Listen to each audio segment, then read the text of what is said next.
partners, for example, and especially UNICEF and eChai for collaborating with us in this event.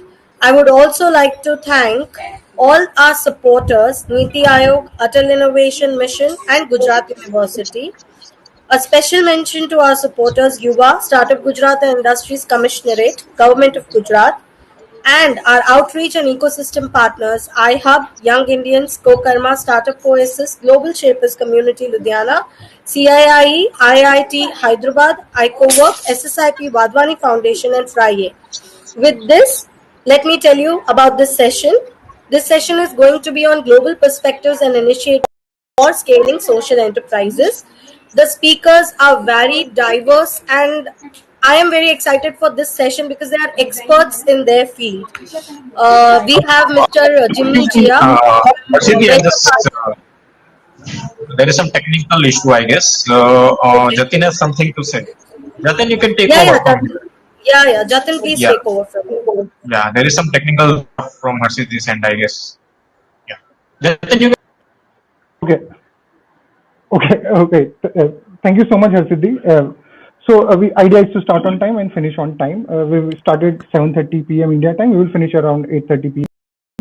So this was the last session of this summit. So we covered good ground. We had investors joining in, we had CSR folks joining in, we had folks from Government of Gujarat and Government of India joining in, and now idea is to get a global perspectives. So in participation, we'll have a lot of early stage social entrepreneurs, and now there are a lot of people who would want to make their career in social entrepreneurship. So that's an interesting thing that is coming out. So idea is to know what is happening in different parts of the world and their opinions about it. So we'll start with brief introduction. So each speaker will give a 2-3 minute brief about what they do about their firm, and then we'll get started with our discussions. Neha, if you can briefly introduce yourself, your background, and about Toronto Business Development Center. Sure, absolutely. Thank you so much, Jatin. Thank you so much for having me. Hi, everybody. This is Neha Bahel. I am the CEO of Toronto Business Development Center. A very, very recent import to Canada as well, but got a chance to, work on international program by Canada's federal government, which is called the Startup Visa Program. And we look at attracting entrepreneurs for North American market access. India being our biggest market as well, and my home market. We've got a ton of startups that we've approved in the last couple of years for the Startup Visa Program. It's become one of the fastest immigration program for entrepreneurs. In the last 20 months, we've approved 100 startups. They range from anywhere between 100K in ARR to 10 million. We've got startups from India, US, UK, China, Hong Kong, Turkey, Iran, UK. You say it and we have it. So we're looking at scaling the program, and that's one of the ways the government under the innovation umbrella is looking at meeting up the ecosystem and creating a startup destination for North America, which is more accessible and closest to the biggest market everybody wants to be around, which is the US. So that is all about me, and I am myself was also a co-founder in an accelerator and a pre-seed fund back in Bangalore, which was probably 4 years ago now, and that was supported by Excel Partners. So I'm personally a startup junkie, been in startups, worked for startups, and got a chance to give back to the community through this program. Very happy to be here and share my experience. Awesome. Thank you so much, Neha. So typically, if this was an offline event, I would have asked everybody to clap louder. On online, you can send emojis on Airmeet or on social media. You're welcome, our amazing speakers. Samir, if you can briefly introduce about your background and about the firms. You are part of multiple firms. Absolutely. Yes, Samir. Absolutely. Yeah, sure. So thank you very much, Jatin, the entire team at GUSEC, my fellow panelists, Neha and Jimmy. It's a pleasure to be on stage with you, both of you. So my name is Samir Surtur. I have been in Dubai, United Arab Emirates for the last 18 years. And since my presence in this country,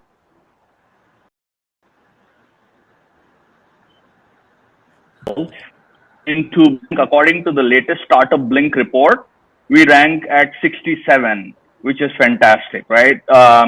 Compared to the top 1,000 startup destinations. What makes it different is enabling infrastructure, government-supported ecosystem, funding ecosystem, and all what is required to kind of thrive. So obviously, we're heavily still dependent on talent from the Indian subcontinent, but that's changing a lot with startuppers coming from Egypt and North African markets into Dubai. So into the entrepreneurship in 2010-11, where I was actually tasked to setting up a semi-government accelerator and then turn that into a venture fund. So that's my experience of the startup journey. I was the first one to have co-designed and delivered the first startup weekends in the United Arab Emirates. So we did 2 in Dubai, 1 in Abu Dhabi. That's how the journey of entrepreneurship started. And Startup Weekend is now TechStars' company. So, in 2014, when I kind of the venture fund area into actually getting a hold of myself, I saw a big gap. A lot of North American, Southeast Asian companies trying to come into the Middle East market and struggling because here everything works on Wasta. Okay, a lot of initial struggle. I kind of helped about a dozen companies, both seed invest as well as help them grow into fantastic scaled companies. And more recently, exactly during the pandemic, February 2020. I was approached by Founder Institute, and Founder Institute is the world's largest pre-seed accelerator based out of Palo Alto, but they are present in about 200 plus cities, 90 countries, and growing. They have 21,000 mentors. They're one of the largest, $30 billion valuation. They have helped about 5,000 plus startups. And I run the program for the GCC region with a team of super talented directors and partners.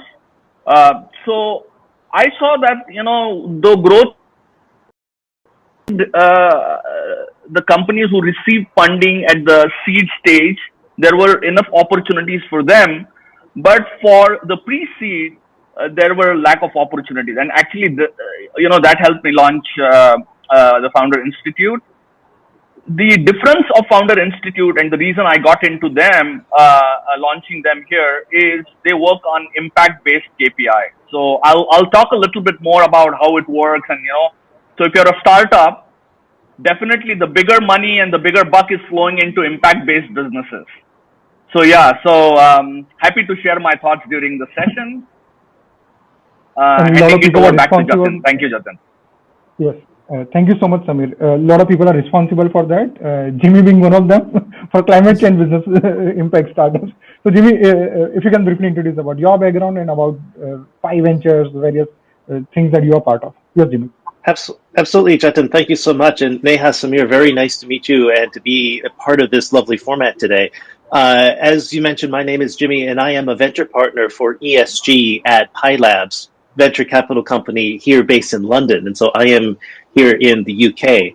And Pi Labs is the premier prop tech VC company in Europe. And we have investments all the way spanning from Israel all the way over into Canada, actually. And recently, just a couple of weeks ago, we signed on a limited partner, an LP from India. And so we are now starting to reach a global base of people involved in our community. And when we start talking about prop tech, it is everything in real estate from origination of a construction project at the very, very early stages, all the way to lease, tenancy, helping property management at the very end of the property life cycle and everything in between, as well as hierarchically working with the facility managers going in to do building automation system and energy management, all the way up into the investment level and helping aggregate up asset level data and to look at ESG, environmental, social governance. I also sit on a couple of boards, mostly in the US, one in Seattle, known as the Cleantech Alliance, which is a trade organization of over 1,000 clean tech companies across 10 states and 3 Canadian provinces. We work with a lot of research organizations. We work with a lot of state governments trying to position better energy and clean tech policies. And then I also sit on the board of Center for Sustainable Energy down in San Diego, where we administer about $2 billion of electric vehicle rebates on behalf of, again, half a dozen states or so, California being the predominant one, really looking at what does a decarbonized infrastructure look like and how we could be part of that market transformation, bringing new technologies and then massively deploying it across major states across the US. And so when I start thinking of social entrepreneurship, I predominantly come at it from an energy and clean tech perspective. When I start looking at it from a real estate perspective, everything about real estate to me is ESG, energy and social, environmental social governance.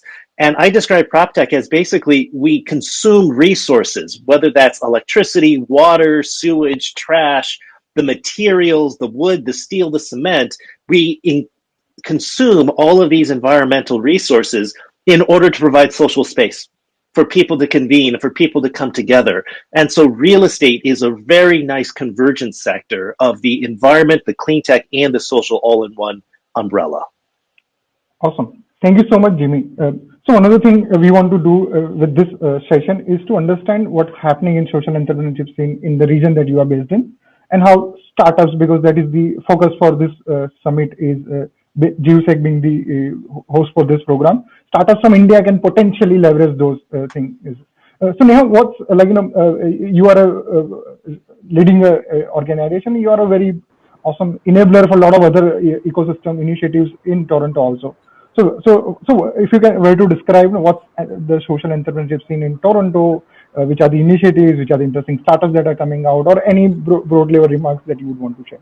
Yes, Neha. Sure, no, absolutely. I think under the like Jimmy also mentioned, the clean tech part of it, and other social enterprises or impact industries that we look at as well. There is a ton happening in North America, even just Canada as well. There are 100+ government programs that support these kind of startups.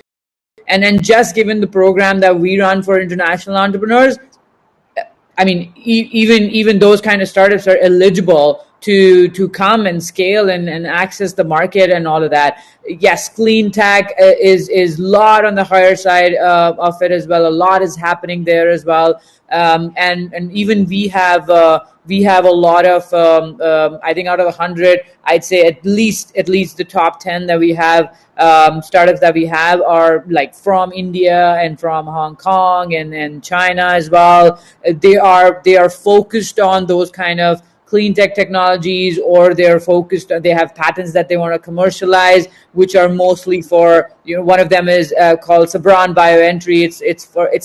It's literally cattle feed made out of the algae.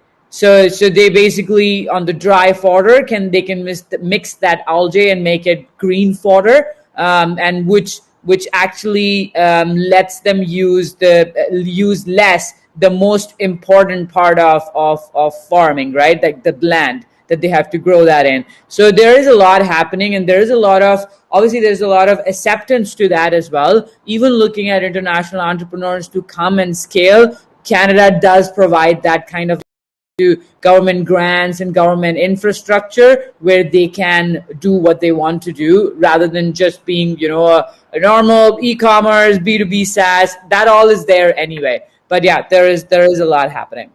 Yeah, thank you so much, Neha. Samir, which are the sectors that are emerging for Sure. So if you know the Middle East and North Africa region, a lot of entrepreneurs access this market or access the UAE essentially to launch into the Middle East and then the North Africa market. The Middle East, North Africa is about 18 countries, and Africa is about 43 countries. So they use Dubai as or UAE as a base then to launch into those markets. And there are a few things which have happened, and these things have been prevalent pre-COVID days. One is political instability. So if you see this region as being really unstable in terms of how its relationship with its neighbors, and because of those issues, what has happened is there is a huge amount of refugee population. So social space, we are seeing a lot of entrepreneurs innovating in empowering the refugee communities. There are amazing amount of apps being built, edtech companies coming to serve the refugee communities, and not only education but also healthcare. Healthcare is big, though there is a lot of automation. So the healthcare side of things, if you take the highly developed countries, which is GDP $10,000 and above, the GCC region, where we can account these six have, but the underserved countries are still struggling to have basic healthcare, like for example Egypt and things like that, right? So a few things are happening. One is enablement of healthcare infrastructure. So there are med tech startups, health tech startups, telemedicine startups, which are actually catering to these industries, as well as, because as I said earlier when I opened the conversation, the markets which are being catered from here include Africa. So you will see a mix of payment or fintech kind of solutions being extremely beneficial and equitably used in these countries. So three top sectors: education, healthcare, and fintech. These are the three top sectors which there are breakthrough innovations happening, especially to the communities who need these solutions, not to the generic population, right? Because the generic population can consume solutions like Stripe and the global startups, but is these communities which don't have access and the investments are also going to those sectors very specifically, especially in fintech, where they're innovating in Africa. So the investments, there are specific funds who are catering to fintech in Africa. And what is shaping up is it is actually a complete total addressable market of about 450 million people, right? So when you come here, you suddenly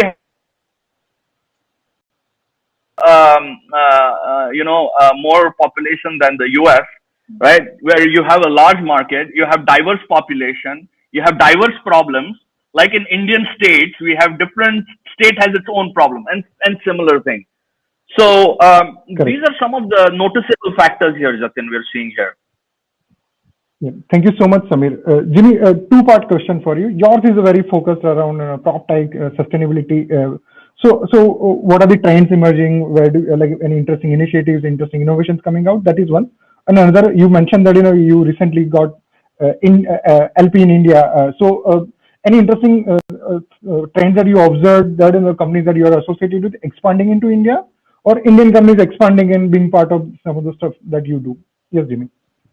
Absolutely. So with the real estate space, and I think with the energy infrastructure in general, of which real estate I would consider part of it, since real estate consumes the energy infrastructure. At the end of the day, a building in the UK is a building in the US, is a building in India. They're all buildings, and they all need, generally speaking, the same infrastructure in order to function properly. So one of the great things about the built environment is that it is incredibly international, and that solutions that work in the US work just as well in UK, work just as well in India, in China, in Japan. Of course, there's language differences, there's nuances of the specific equipment that gets installed, but generally speaking, it's the same problems. It's heating, it's cooling, it's water, it's air. And when we start conditioning those, whether it's heating it, cooling it, filtering it, so on and so forth, there's only so many options of what we can do for that. The problem that is really interesting for me when I think about the prop tech space is actually in the construction sector, because there's a massive move to urbanize right now. And the statistics is something like another billion people are moving into cities in the next 10 to 15 years or something like that, which means basically we're going to have to build, I think we're building on the size of Houston's every month right now globally, or Houston's every day. It's a ridiculous statistic of how fast we are urbanizing right now. And as we're urbanizing, that's just a huge consumption of resources. That's steel, that's concrete, that's real economy, that's these real tangible environmental resources that we have to pull together. And so when I start thinking of technology, it's, well, how do we reduce waste? Right now, construction has probably 30% waste of materials or so forth. Well, if we're building these massive infrastructures, 30% waste is a couple of cities. How can we reduce that amount of waste and be much more stewardful of those and sustainable, of just good stewards of these resources and put them together? That's where some of the technology transparency, technology data collection, technology analysis can be very, very useful and very applicable, is helping with some of these construction projects as a critical component of urbanization and still keep making the world a better place. Awesome. Thank you so much, Jimmy. So now coming back to the opportunities associated with organizations that you are part of. So Neha, startup visa program from Canada. So how can impact startups do they get evaluated by the same thing that other startups will get evaluated, or how do you see that in impact entrepreneurs potentially leveraging startup visa program of Canada? You'll have to unmute yourself, Neha. Yeah. I was making sure my dog doesn't bark behind me. So so yes, they do get evaluated on the same scale as the other startups as well. There are differences where, while we look at an e-commerce or a B2B SaaS startup to be looking at what validation do they have, what kind of customers do they have, these are also focused on those kind of things while they're building technologies. Like, we're one of the startups from Hong Kong, which is, again, it's a prop tech. I'd love to send the profile to Jimmy and see if he would be willing to look at it. So they are also an impact startup because they're looking at reducing the energy and the cost of managing that building, like how much power is being used where, and how can you improvise on it, and all of that. So the evaluation criteria are still the same. Evaluation criteria are still remain. What kind of skill sets do the founders have? What's their background? What's their idea? And what kind of validation? Because if it's a problem in India, it's a problem in Canada. It's a problem in US. It's always the same. How do you address that problem might differ a little bit depending on what kind of infrastructure you have here or there.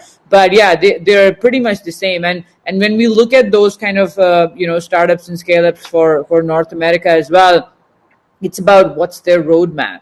It's about, if you're doing this in India and this has to be tweaked, do you know how will it be tweaked? Have you done your market research of the regulation is different here, or you have to, even fintech companies, what would you do to go around those regulations, and what kind of licenses would you need, and what is that timeline that you would take to launch? So very, very similar scale, very, very similar criterias. And we'll love those. We have a ton of those, and they have been able to we just want to, when we make a business case for immigration for them, we write up their business case like they would and send that to immigration. And immigration is supposed to only look at their personal profiles because we are the one who assess the business. So there is definitely a ton that we are specifically giving a shout out to impact startups to come and be in this market, and we'll be able to bring together like a one-stop shop, all kinds of resources that the ecosystem has to help them. Awesome. Thank you so much, Neha. Samir, you've been a big catalyst for startups from outside the Middle East coming to Middle East and exploring the market. And you briefly mentioned about the larger market available including Middle East Sure. and North Africa also. So Right. any examples you can share that on how different startups who for them the region was new, they were able to start and get more, and what would your recommendation for impact startups who could see MENA as a potential market? Sure. So first of all, I would like to kind of echo Jimmy's thoughts on what he said in terms of construction waste. The Middle East market is a huge construction, I would say, a warehouse. It's full of the top-notch buildings. But what the governments have promised themselves, especially in the UAE, they're very forward-thinking. And 30% of the buildings by 2025, they want to make it 3D printed.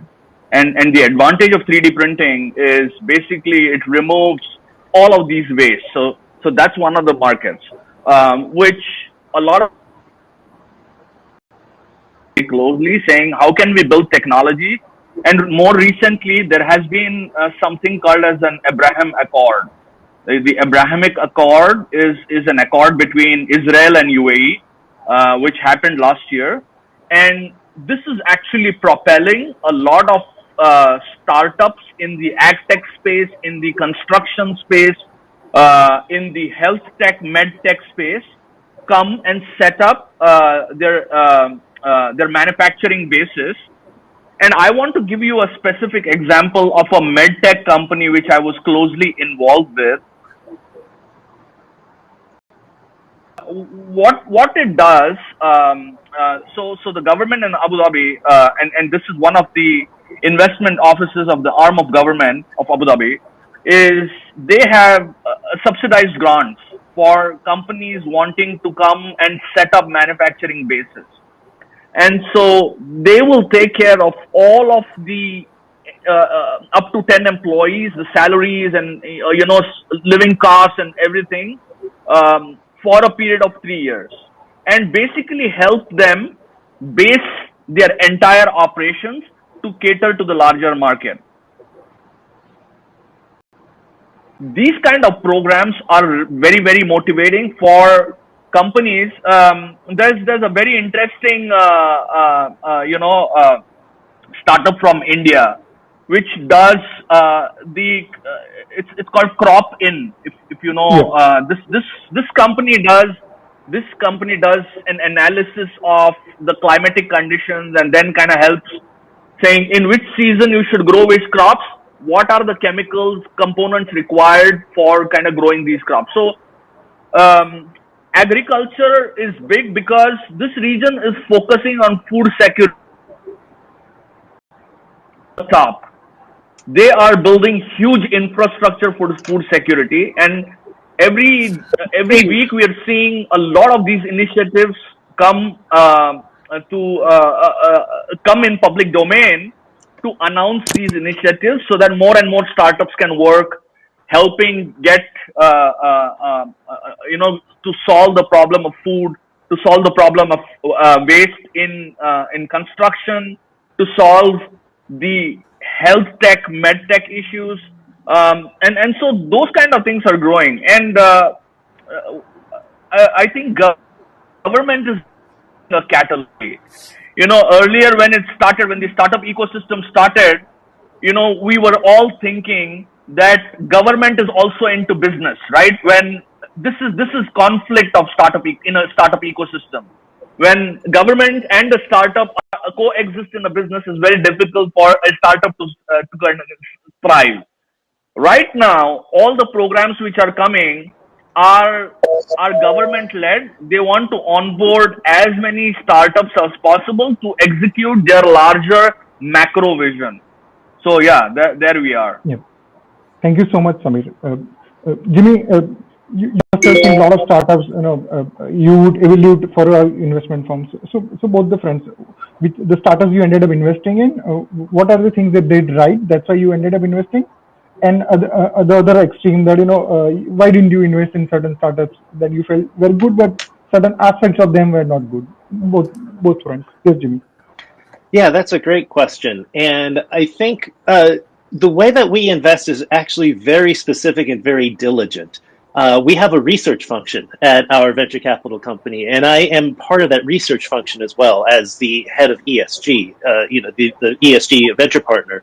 And we do very deep dives, very broad and deep dives into very specific topics. So our next research report is getting published next week, actually, on ESG within real estate. And then the report right after that is going to be focused just on the E component. And then we'll have a second one on just the S and just the G. And with each one of these, what we're doing is interviewing the head of these major real estate investment trusts and the global heads of ESGs of many, many different organizations, and trying to understand what are their problem statements of what they're looking at and what they're facing when it comes to environmental social governance. And so in publishing these reports, what it does is it informs us of what technologies to look for, what technologies are missing inside of the market.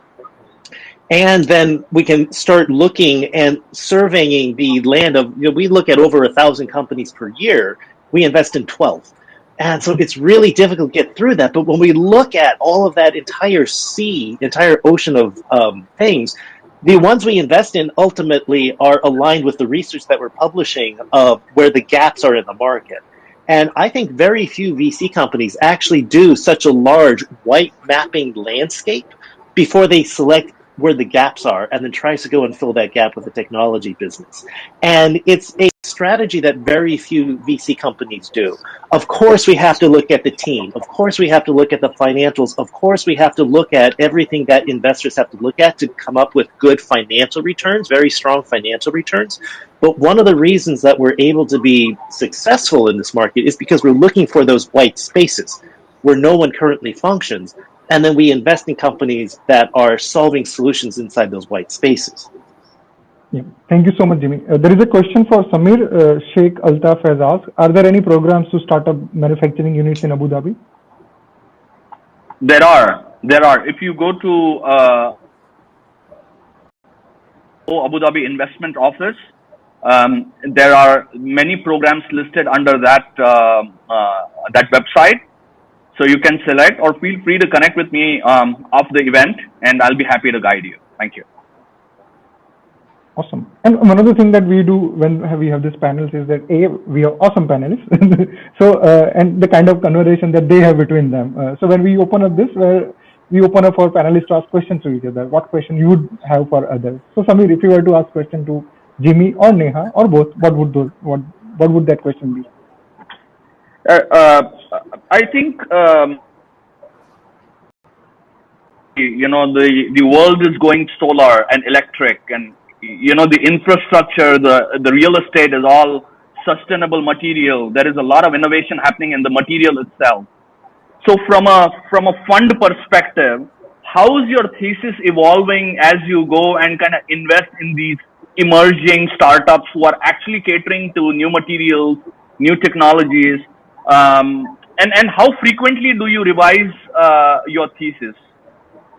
No, that's a great question. And so our investment thesis is really serving the property technology. Let me just start with that, right? And real estate investment trusts are most of our LPs and our investors. And so whenever we start looking for technologies, we're thinking of the customer in our mind. And the customer are these major property owners and property investors. And now they're starting to ask the question of what's the material going into our property? Where does that concrete come from? Where does that metal come from? Where does that wood come from? And they want to be able to now start seeing traceability as it goes back. So those are, to give you an example, one of the problem statements that we're working on. We're trying to find technologies and trying to be able to understand. So how far do we go? Well, we go as far as our customers need, right? And certainly there's some things that look tangential, but yet they are still quite apparent. So like, for instance, we just invested in a company that does robotics for warehouses. Well, how much is robotics really prop tech? Well, warehouses is actually a giant growing market these days because of Amazon, COVID. COVID has changed the way automation technology interacts with the prop tech space and the real estate space. And so all of a sudden, automation through robotics is huge and very impactful when it comes to prop tech, even though on the surface that looks like it's a little bit further removed. And so our investment thesis is actually very clear because it's about serving our customers, which are these large real estate holders and real estate investors. And they're starting to ask, where is this wood coming from? How do we know? And this is where what I find is that E and the G component comes together very tightly. The E is, of course, that environment of knowing where the wood comes from. But the G is, how do I know for certain that the wood actually came from there? Or did someone try to give me counterfeit stuff? Or how do I Correct. keep this data for 5, 10, 30, 50 years? Because someone might ask me in a couple of years where that actually came from, right? Right. And so the G component, the governance of how do I know, is just as important as the E of where did the material come from. And so just by looking at this materials question, there's many, many layers, of which all of these layers need technology innovations. Awesome. Thank you so much, Jimmy. We want to complete the cycle. So, Jimmy, what would be your question for Neha or Samir or both? Yeah, that's a very good question. Neha, I'd love to hear about when you say you helped over 100 companies each year coming into Canada. Is there a particular sector that you have found Canada really trying to attract into its economic, portfolio? Yeah, I'd not say sector per se, but we're sector agnostic. We've seen everything starting from prop tech, food tech, fintech, clean tech, health tech, and all of that. So from a program perspective, we're not kind of biased, but what Canada is trying to attract more and more and more of is, because there's a lot of R&D efforts going on as well, and we've become mostly, like Toronto for that matter, has become the AI hub of the world. AI is everything, like everything AI is so much attractive to bring in and bring that more and more innovation to the ecosystem, which can also take up all the support the ecosystem has for them in terms of R&D and all of that. So yeah, I'd say that's mostly the focus. Awesome. And Neha, question for Samir or Jimmy? So we complete this cycle. I'll definitely connect with Jimmy later. So Jimmy, you're in one of my favorite cities. I did my MBA from the UK. I did my MBA from Warwick and lived in London for a bit. So we'll connect back because I'm myself getting into investments going forward. So I'd love to connect and see how we can bridge that gap for you or create that corridor for you for you are already working in the US, and how can we do that in Canada as well. So would love to connect on that. For Samir, I have a question. We've seen a lot of startups in your region as well being open to North American market access. That's probably the next market that they want to go to. What are there any specific challenges that international entrepreneurs want to be solved? As much as possible, what we do is we become a one-stop shop. So telling you which lawyer to go to for incorporation and where to get the best beer in town. So, but are there any specific things that your region startups would look at and would make them more comfortable maybe? Sure. So a lot of startups, even startups which come to Founder Institute, are prima facie, push for them is to register themselves as global companies. Our preferred destination is obviously Delaware. We push all our companies to Delaware because of, the flexibility of laws and for the investors. But what has also happened is, if and this is changing, by the way,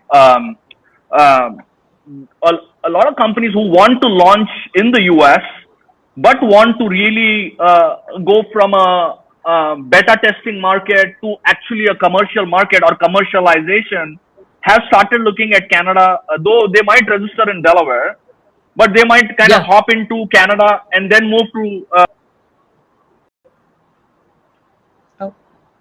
Okay, we lost the connection with Samir. So you mentioned about moving to the Canada, so hopefully Samir will move to Canada. This is happening. What is okay, Samir is back from Canada. I think we lost. Yeah, we lost you, so probably Yeah. you have to repeat. Lost you for You moved to seconds. Canada and then you Yeah. started. Yeah. So what is not clear for our region, for our founders in the region, is what is Yeah. the complexity of migration. By the way, we have 2-3 Canadian organizations who set up their shop to do the startup visa program, but more to do the startup visa program with the Prince Edward Island, which is far away. Okay. Yeah, I'd say I always say that, like, staying out of Canada, you don't know. I mean, yes, you know the difference that you're going to Toronto and Vancouver, but you Yeah. don't know what's the difference would be sitting in Prince Edward Island and Manitoba and I don't know, Nova Scotia for that matter, Yeah. Nova and Scotia. that's Yeah. what we're trying to do. Yeah, and we're trying to bridge that gap because, and even my first question when I interview startups for startup visa is, what's your go to market for US? I'm not looking for you to scale in the Canadian market, because Canadian market is by size very small. Yeah. So if they're coming at the Indian company, I'm like, you coming from a 1.3 billion people market and telling me you can scale in a 37 million people market, I am already worried. So our aim is, during the program and the support that we give them is also to give them access to the US market. We work with a ton of investors in the US market. Our programming platform is a US platform. It's called One Valley. We work with them on that. And we push them to do Delaware entity. All we're saying is, when you're scaling to North America, you do need foot on the ground. Eventually, if it's your big market, you do need foot on the ground. And US, be it Trump or Biden, that's not going to happen. It's a long process. Right. Like, I am also the one who's converted people from US to come to Canada. I have 3 companies that came from the Valley because they want to set up their teams. They want to have their other founders move and work with them and all of that. So the cost of business and absolutely a Xerox copy of the customer, you're sitting by there. And more so, 60% of Toronto deals have US money. Yeah. So I think we're that's, right that's there. amazing. So that's what we are recommending. So any help offline, we can connect offline and kind of find out what are some of the best companies we can bring to your network. Absolutely. That's my personal mission. So I'll make sure, if they need to go to Calgary or they need to go to Prince Edward Island, we'll make sure that happens. Fantastic. Awesome. Thank you. And this next question is with respect to early stage startup founders. So in a way, all of you are enablers for startup founders. So sometimes there is a gap, right? The kind of support that you will give and the kind of expectation that startups would have. So what would be your advice to startup founder if they communicate what they need in a certain way, or if they get more clarity on that, and that support system will be able to better support them? Or any specific anecdote you can share that you've been working with startups or something, they changed in the way they were doing stuff, and then you were able to give them little more support. Neha. I'd say we always tell early stage startups that, from a program perspective, from a scaling into a new market perspective, we always look at that there's enough business capital in the business to sustain founders. Now that comes from investments. Now that comes from, your friends and family rounds, or that comes from actual revenues that you have in your market. And specifically for India, it's always like, guys, take 6 months and get that market validation. You'll get the actual feedback from the user, and because that's the best test market, that basically your tech is tested to the end of the world, because that's not the kind of mass you're going to get in this market. So our aim is to always, and we've had a lot of early stage startups as well that came to us, and they came back to us in 3 months, 6 months, and they're like, yeah, we've got this. Does this make sense? So there's always for I'd say that's when you should look at a new market, when you have validation in your current market. I'm not saying sit there for 6 years, but that validation is pretty easy and quick. If you look at biotech, life sciences kind of startups, we know that they don't make money early on. And that's where we are looking at, and we do connect them to, those R&D centers in universities and all of the, like NRCan, Natural Resources Canada. We connect them there so that they can get that kind of support even without, the dollars being in that company. They can still get that kind of support, and while they work on that, they'll be able to kind of launch in this market as well. Yeah, thank you so much. Samir? Sure. So one of the things I mostly tell startups is, these accelerators, incubators, programs of government are fantastic. They take a startup from a pre-seed stage to a seed stage, and the magic really starts happening when they go to pre-series A and Series A, right? That's where is critical mass.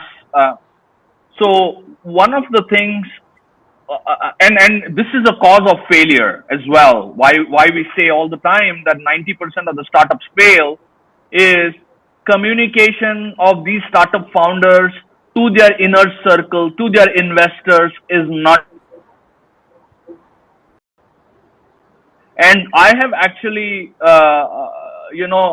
co-invested in some of the startups in Southeast Asia, in the US. And the way, there are different methods and how they communicate, which is very interesting. So, and I'm specifically stressing from our regional perspective, because this region, again, is, as I said, is an emerging startup ecosystem. It's not a mature. So these are some of the tricks and tricks of the trade they have to learn to kind of be frequently communicative with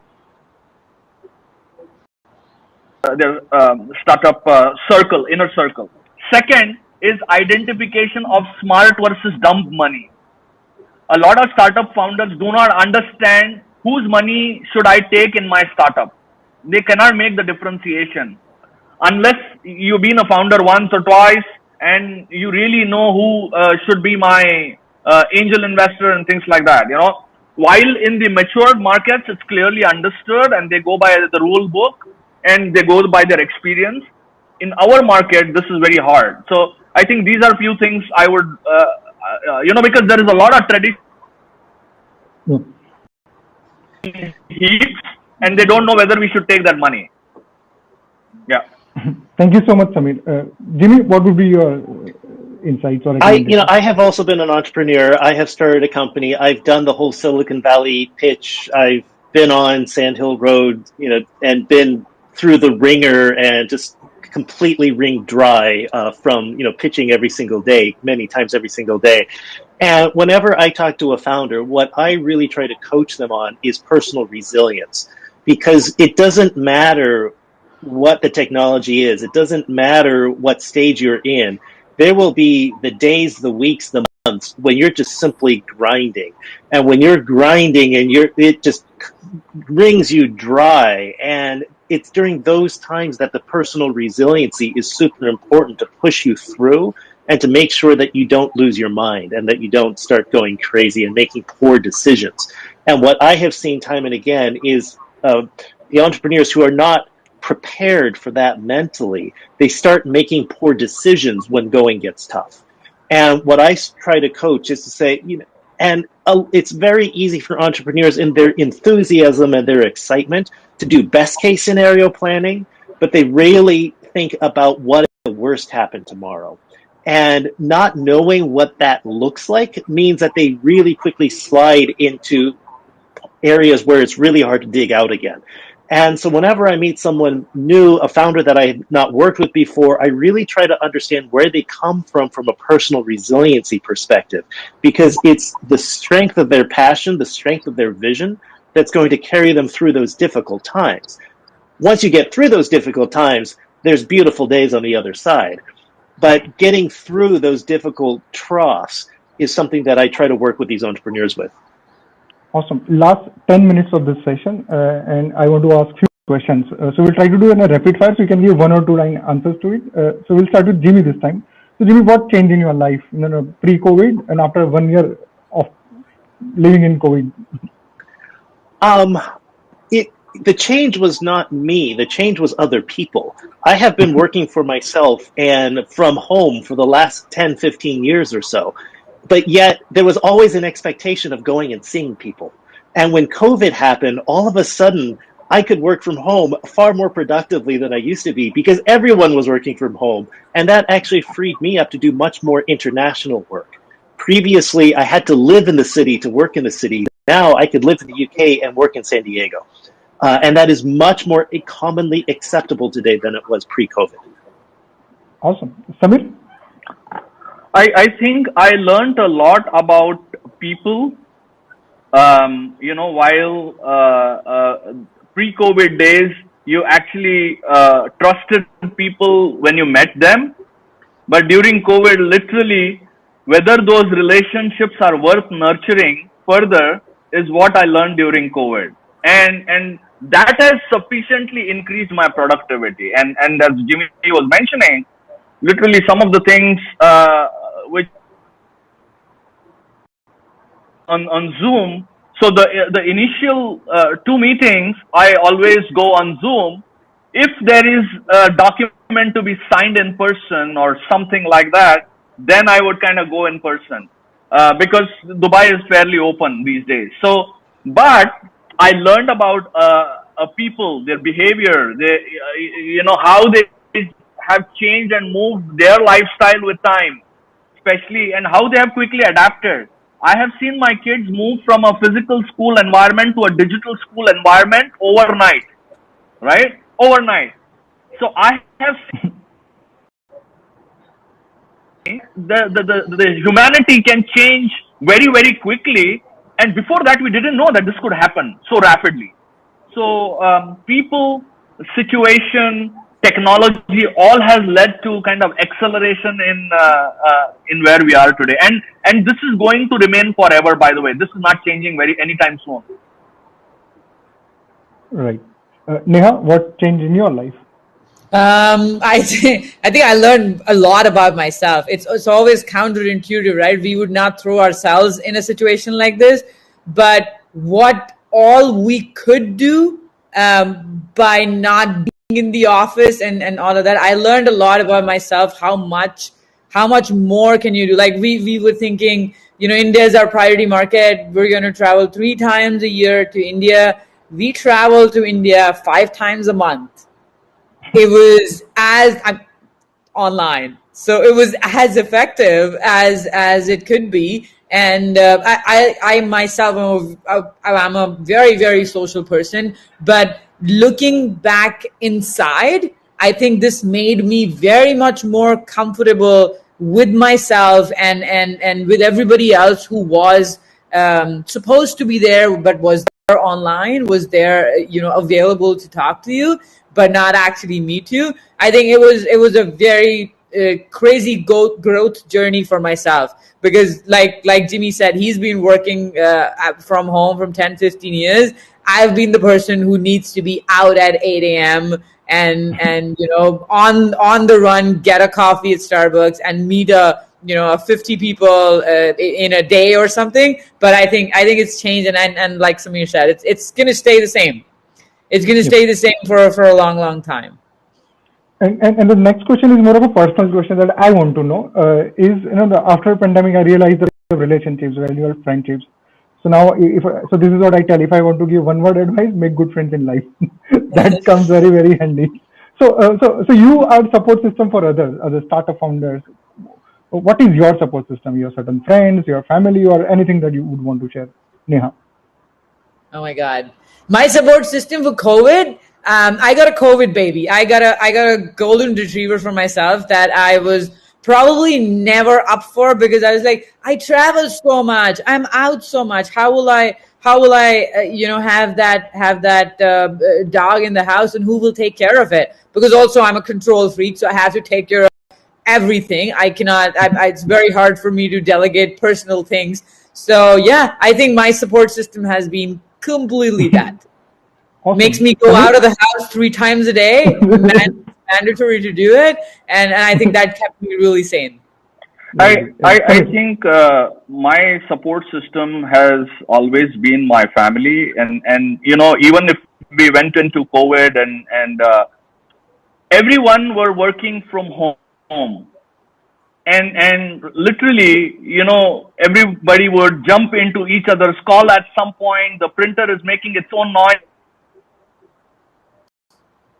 in the office, in my home office, and things like that. It was chaos. But the beautiful thing was we were together. That was the beautiful thing. And really, for last 18 months, I got to nurture that personal bonding with my kids, my wife, and things like that.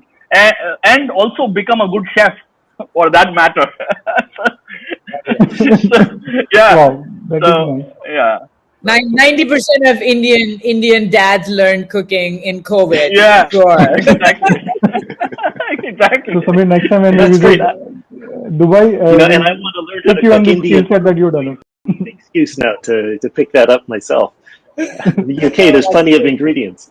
Jimmy, what is your support system? My support network, I think that this notion of mentorship is incredibly important. Like I said, going through that the resiliency of going through the troughs, good mentors and good peers take a very, very long time to nurture and to create. I think it took me 3 to 4 years before I found the person that now I talk to all the time, and he's a very close friend of mine. We talk nearly every day, maybe every other day, and we just give each other a call. His wife calls me the second partner for all intents and purposes. And so whenever I call, she knows that it's like, okay, it's Jimmy. You can go and talk to Jimmy. But we're the only two entrepreneurs within our friends group going back into college. And so we have started relying on each other because of that. And it doesn't matter what it is. I'll tell him confidential things that I am not supposed to tell anyone else, just because we have that type of a relationship. And he can help me talk through some of those issues as much as he's going to do the same for me.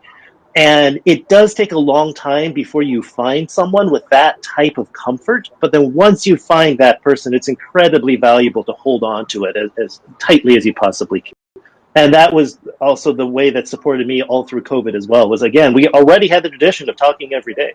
And so we still called each other every day, and we were able to keep ourselves sane through that entire period. Awesome. Right. So we are towards the last part. So this is the last question.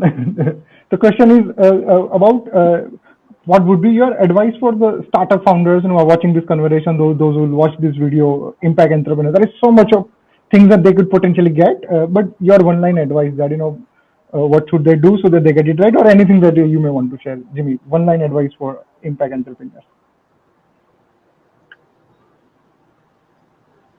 Yes, Jimmy, your one-line advice for impact entrepreneurs. So to all the entrepreneurs who are asking questions in the chat box in the message, my generic answer is, yes, good idea, go try it. You won't know if it's a good idea or not unless you go and try it. So no matter what your question is, whatever your first idea happens to be, just go and try it. Right. Okay, brilliant. Right. Samir. I think, since United Nations Sustainable Development Goals came into play from 2015, people have used, or startup founders have used the SDGs as a marketing tool. But literally, any business, any startup, align yourself to the value of those goals. And this is what I say, and obviously when you derive value from that particular goal or goals, set of goals, then your business is going to be impactful, sustainable, it will attract VC money, and will be enduring for a long period of time. So focus on getting your business model on impact. Awesome. Neha? Yeah, it's exactly what Jimmy said. That's what I say. But and it's and the other way I do it, while I mask my anxiety of doing things and go. Everybody, all entrepreneurs that have come to me, and they're like, because some of them have landed as well. We have about 15-20 companies that have landed, and that was pre-COVID, and then we stalled their program because they were not able to use the maximum value out of the program that we give them, but we still did whatever we could. And my answer to them was, this is the break you never had. So take the till. Nobody's running behind you. Nothing's happening. You're not getting the first mover advantage here. So this is your time. Canada is a beautiful country. Please go explore. So Awesome. and I think that's what that was more a messaging for myself. But yeah, absolutely, Yeah. that's what worked. Thank you so much. It's almost 8:30, so we are towards the end. And my advice: make good friends in life. So Manan, so just Yes, in 30 seconds, we have to finish definitely. the thank you remarks. And one more the question for you is: what is your support system? For me, Answer support system question. Yes, yes. yeah, And closing remarks. definitely Yes, make a Manan. good friends that I have learned throughout, and yes, good leadership. Like you need to follow good leadership. Like you need to stay with the community through which, and you should have a good network and people through which you grow. Right. If you stay at the same place after 1 year, that's not the worth it. Right. So keep adapting to the Okay. changes. Right. So yeah, you need to move on from every single thing. So yeah, keep moving with life. That's the motto. Yes. And thank you so much, Samir, Jimmy, and Neha. And any remarks that you want to make on behalf of AIC GUSEC, Yeah, I'll Manan? just make the final remark. So finally, yeah, we are at the conclusion, and I'm pleased to say that it was a great session interacting with all the chief guest speakers, especially the moderators. And thank you the last panel, Samir, Neha, and Jimmy, joining through different parts of the globe and if at the different time zones, especially. Right. So, and also, I would like to UNICEF and eChai especially for collaborating with us for the Prabhaav the event and make it a huge success. Right, and AIC GUSEC is also grateful to NITI Aayog and Atal Innovation Mission and Gujarat University for supporting us. Also, the special thanks of support to UA, Startup Gujarat, Industries Commissionerate, Government of Gujarat, and I would also like to thank the outreach and ecosystem partners who were through which we got to some good support. I Hub, Young Indians, Co-Karma, Startup Oasis, Global Shapers, Community Ludhiana, CII, IIT Hyderabad, iCowork, SSIP, and Advani Foundation, and Fry, right? So, yeah, basically, lastly, I would like to thank all the attendees, exhibitors, the startups, and to be a part of our future events, please follow us and eChai and everyone on LinkedIn, Twitter, Instagram, and especially make your LinkedIn network strong with following people like Samir, Jatin, Jimmy, and Neha, right? So, yeah, please all keep in touch. Have a good weekend, right? Yeah, that's it from our end. Awesome. Thank you so much, everyone, Yeah, again, and go change the world. And we'll invite you for our panel then. definitely. We will be in Thank you. touch. Fine. Thank Yeah. you. Yes. Thank you, Yeah. Stay Jatin. safe. Okay. Yeah. Thank you, Thank you, Jatin. Samir Yeah. and Neha. Bye. Thank Thank you. you. Bye-bye. Thank you, Bye, Jimmy everyone. and Neha. Bye. Bye. Bye. Bye. Bye. Yeah. Bye. Have a Bye. good day. Yeah.